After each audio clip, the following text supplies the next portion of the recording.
friends, and welcome back to another episode of Abundantly Aware. Today, I just wanted to remind you of something simple, but I feel like it's really easy to forget while scrolling on social media. Let's be honest, it's TikTok and it's Instagram. The glow up starts from within. Yep, that's it. We hear so much about outer glow ups. Ooh, I have clear skin. Oh my gosh, my routine is off the chain. And my life is an aesthetic, okay? But here's the truth. Being pretty on the outside doesn't always mean that you're not feeling ugly on the inside. And being pretty on the outside can only change so much for you, can only do so much for you. And ultimately, I think we know from experience of other people's lives, celebrities specifically, that the outside sometimes is a shadow, a covering for what's on the inside. So I feel like the real glow up here is setting boundaries and mental clarity and talking to yourself with compassion and curiosity instead of criticism and comparison, like we like to do. Me personally, a few years ago, I had lost a little bit of weight. Cool. Actually, a lot, about 70 pounds. I've since gained it almost all back. And on the outside, I looked amazing. People were telling me, oh my gosh, what are you doing? You look so great.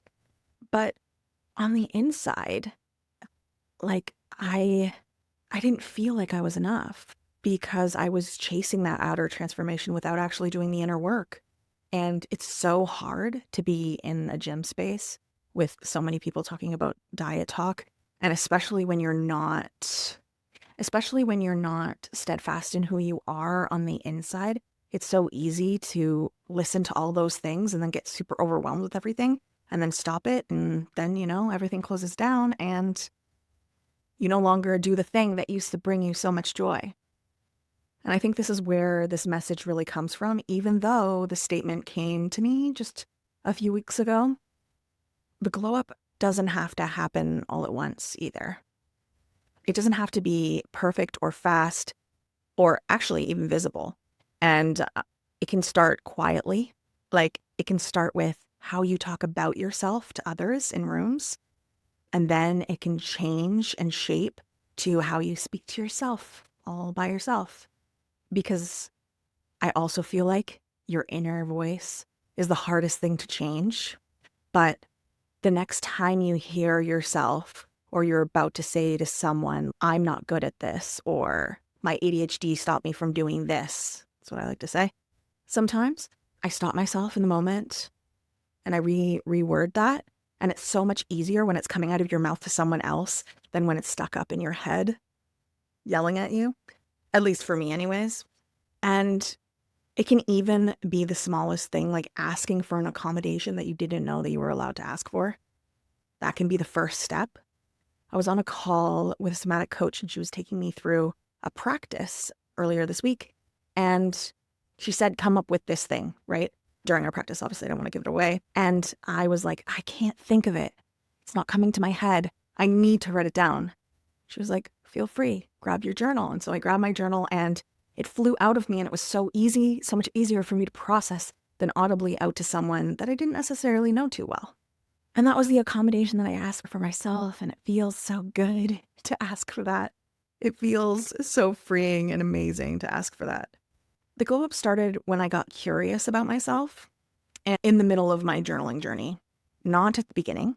Like I listened to what I actually needed and I continue to instead of forcing what I thought I should need. And that journey has gotten so much larger since being diagnosed with ADHD. But listening to yourself and knowing what's good for you. And oftentimes we hear such neurotypical advice and like taking that in and being like, can I do that? Maybe I could. Maybe there's something in between. Maybe I don't want it at all. And I began honoring my brain, my energy, my creativity instead of fighting it. That also, I think there was a big aha moment for me last year when I was diagnosed with ADHD. I think that was a bit of a precursor to these massive shifts that I've been feeling recently. And I want to tell you, here's the beautiful thing about it all is when the inner glow starts to rise within you and you start feeling it, and even if you can't really pinpoint it and explain it in the moment that it's changing for you, something is shifting. And maybe your anxiety, instead of spiraling for like days, it gets softer and easier to move through. Maybe you bounce back faster and people start to notice and they tell you that you've changed somehow, that you seem more like yourself, and they're proud of you for it. Oh, that's the part I love the most. And you feel like I felt so prideful when I heard that. Not because of what I've done, because of who I'm finally becoming. It feels so good. It feels so, so good. So if you're listening to this right now and you feel super stuck, I just want to say to you that I see you. I know sometimes those words can feel so empty, but I do. I feel like in my connected stories, you can feel that I feel you and I see you, that you're doing better than you think. I know you're doing better than you think because I have done better than I thought this whole time. And even if nothing different on the outside changes, your inside is shifting when you go on this journey.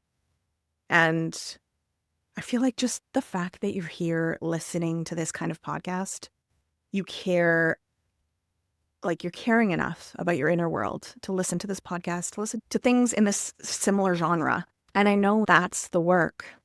That's the real glow up, is the listening and the integrating through journaling. Because you can integrate so much just through the process of journaling, just by reading a book and being like, oh, I really like this part of it. Let me create a prompt and see where it takes me. So keep going. I promise you, your moment is coming. Your glow up is coming from the inside out. And it might not feel that big and cinematic at the beginning, but one day, that one day, you'll realize that something feels easier, something feels softer, something feels lighter, and that will be your proof that it's working. And maybe your friend says, hey, you look a little happier. What's going on? Or, hey, you're talking a little different in our conversations. I love it. Okay, that's it for this episode. And as always, let's become abundantly aware together. I'll see you next week. Bye.